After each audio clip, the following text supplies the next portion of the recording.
Vous n'êtes pas sans savoir, évidemment, que c'est ma grand-mère qui a aidé Isaac Newton et Thomas Young à inventer le grand cercle des lumières colorées. Attention, faut pas confondre avec les couleurs tout court. La gouache, la peinture, les pigments, quoi. Là, il s'agit bien des lumières colorées. Messieurs, faites le noir, s'il vous plaît. Voici les trois primaires.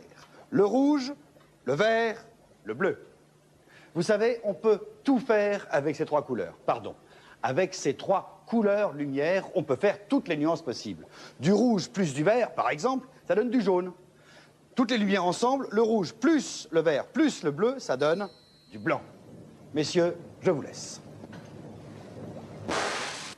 Ça n'est pas un hasard, vous savez aussi que c'est ma grand-mère qui a inventé la photocouleur. L'objectif et l'image est projetée sur la pellicule. Et sur la pellicule, il y a trois sortes de pigments. Il y en a qui réagissent au rouge, d'autres au vert, d'autres au bleu. Avec du rouge, plus du vert, plus du bleu, on fait bien toutes les couleurs de la vie. Et c'est encore ma grand-mère qui a inventé la télécouleur. Mais si, rappelez-vous, la caméra, elle regarde tout ce qu'il y a de rouge dans cette image et elle l'envoie. Elle analyse tout ce qu'il y a de vert, hop, et enfin tout ce qu'il y a de bleu, hop, tout ça, direction votre télé. On peut bien faire toutes les couleurs de la vie, rien qu'avec du R, du V et du B, du rouge, du vert et du bleu. Là aussi, en dosant finement du R plus du V plus du B, ça fait du blanc. Bon, eh bien, la dernière découverte en date de ma grand-mère, c'est que notre œil, c'est exactement comme un appareil photo ou comme une caméra de télé. Tapissant toute notre rétine, il y a aussi, en gros, trois types de cellules. On va les appeler R, V et B, et chacune est spécialisée. Il y en a qui ne voient que du rouge, d'autres qui sont sensibles qu'au vert et d'autres qu'au bleu. Et tout ça est envoyé par le nerf optique vers notre écran de télé intérieur, vers notre cerveau. Là, la caméra et votre œil voient du blanc. C'est-à-dire que les cellules R, V et B fournissent le même travail. Eh bien, figurez-vous que notre œil, c'est comme la télé. Ça peut se dérégler, ça se fatigue. Regardez par exemple ce magnifique tableau peint par ma grand-mère. De jolies taches vertes et rouges. Elle le montrait un jour à un certain John Dalton, un physicien anglais de ses amis qui, lui, ne voyait rien. Il voyait rien que des ronds, tous de la même couleur, parce que les cellules de son œil ne faisaient pas la différence entre le rouge et le vert.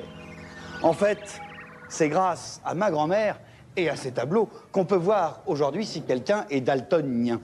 Là, il s'agit d'une caricature, évidemment. Si vous ne voyez pas qu'il y a une petite tête de rigolo, c'est que vous êtes vraiment, mais alors très daltonien. Voici, cette fois-ci, les vrais tableaux utilisés par les médecins aujourd'hui.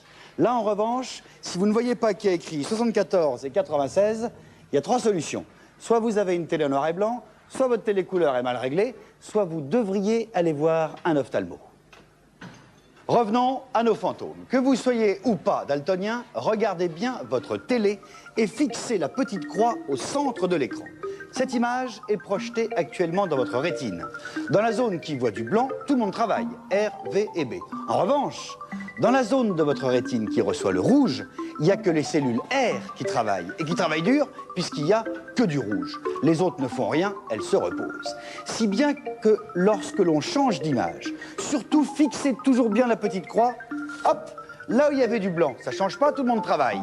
En revanche, là où il y avait du rouge, les cellules rouges sont fatiguées, les bleus et les verts sont en pleine forme, vous avez vu, entre guillemets, du bleu-vert, alors qu'il n'y a que du blanc. Vous voulez d'autres fantômes? Rien de plus facile. Regardez-moi bien au fond des yeux, rassurez-vous, il n'y en a pas pour très longtemps. Et bien contrairement à ce que vous voyez, ou plutôt à ce que vous avez cru voir, le fond de l'écran, à chaque fois, était blanc.